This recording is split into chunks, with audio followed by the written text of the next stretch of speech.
We're going to start dealing with theater by looking at various genres or types of play. And we're going to be looking at 5 specific types of theatrical art. So we're going to look at tragedy, comedy, tragicomedy, melodrama, and performing arts. Well, performance art. So we start with tragedy. Now, tragedy is a play with an unhappy ending. It really is as simple as that. If it's an unhappy ending, it's going to be a tragedy, like Romeo and Juliet. Now, the tragic hero is generally someone who makes free choices, and those choices bring about suffering, defeat, and triumph as a result of defeat. So it becomes a little bit complicated, but basically to create a tragic hero, they have to create their own suffering. Whereas if it's suffering coming from an outside source, then that's melodrama and that's something different. The protagonist is basically undergoing a struggle that will end disastrously. In Greece, there's a specific form of tragedy that we often see, which is a moral victory with a physical defeat. So, in modern terms, that would be something along the lines of, say, Mel Gibson playing a bodyguard. I know it's hard to imagine. And he goes through this suffering and everything else, and then at the end of the movie, jumps in front of the person who he's guarding and gets shot. Physically, he dies. That's the physical defeat. But there's a moral victory because he did end up guarding the life of the person he was supposed to be a bodyguard for. So, that's basically tragedy. Then we have comedy. Now, comedy is harder than tragedy. After all, most of us can agree on things that are tragic. Sick children, kittens in trees, any movie with Leonardo DiCaprio. So it's consequently more complex than tragedy, because when we look at things that make us happy, we're all different. For me, going for a paddle, or, I don't know, making every cat in the world disappear, these are things that would make me happy, that would be a comedy to me. But to you, they may not. You might not like paddling.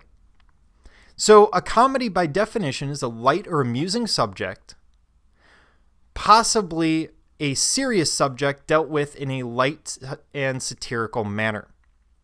And again, it's more complex than tragedy. Now, the idea of comedy in theater disappeared for a good while during the Middle Ages, because theater was seen as something that was supposed to bring about ideas of morality or get across specific religious views. So consequently, most of the plays were morality plays, which is a little bit different than any of the other genres that we deal with here, but we will deal with them later in the class. So let's talk about the kinds of comedy. There's a number of them we're going to look at. First, we have comedy of character. This is where we're focusing on an individual and the goofy things that individual does to get through life. So Rowan Atkins as Mr. Bean, etc. Then we have comedy of manners. This is focusing on societal conventions. Isn't it funny when we do this? Why do we always have to wait at the Chinese restaurant and then you miss the movie?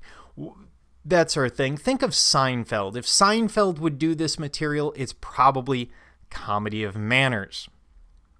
Then we have romantic comedy, which is basically watch two people that don't know it get together. We all know what's going to happen. It's incredibly predictable and really shouldn't be a genre at all. I mean, after all, it pretty much follows this formula right here. But some people like them, so hey, it gives Hugh Grant work. We'll just accept it and move on. Then we have comedy of intrigue, where we see an intricate plot of reversals with artificial situations. So here, usually the reversals, the change in fortune from tragedy to comedy, comedy to tragedy, will happen with completely artificial, probably unrealistic situations. Imagine Family Guy meets The Matrix sort of thing. Then we have sentimental comedy. Here we see the exploitation of potentially serious issues without approaching the tragic aspects of the subject. So, we have something particularly serious, such as zombie apocalypse. And what we do is we go ahead and add these tragic elements to it. We don't really deal with the seriousness. But in all seriousness, this would be Pretty Woman, where we've got Richard Gere and Julia Roberts. Julia Roberts is a prostitute. Richard Gere is a rich guy. He hires her. She falls in love. The movie is about their relationship and avoids, as a sentimental comedy, avoids getting at the ideas of prostitution, human trafficking, etc., etc. So there is that potentially serious issue. It just doesn't use it in a tragic sense. Then we have tragicomedy. This is where we have a play that goes from a tragedy to a comedy or a comedy to a tragedy. Basically a play that starts as good and ends bad, or vice versa. So actually fairly straightforward. Then we have melodrama.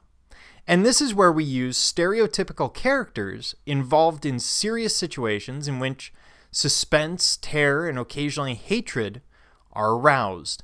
These stories, melodrama, are the very predictable stories. It's where you see, for example, a cowboy in black and a cowboy in white, and you know the guy in white is good and he's fighting the guy in black. He's not fighting himself. If he fought himself, that would make him a tragic hero. Instead, he's fighting an outside force. Now, because melodrama is so incredibly predictable, much like Star Wars, it frequently relies on special effects. And this is very difficult in theater, because the way that we deal with this, the way we deal with melodrama, let's take the Transformers movies, for example, we already know that Optimus Prime will be killed in some way and brought back to life when Shia LaBeouf jams something in his chest. It's just sort of how these movies work. So we rely on the fact that we're going to watch a bunch of giant robots fight in Chicago, or fight in Tokyo, or fight somewhere else. And that's what's going to draw us in, not that very predictable plot that we see with a melodrama. Then we have performance art.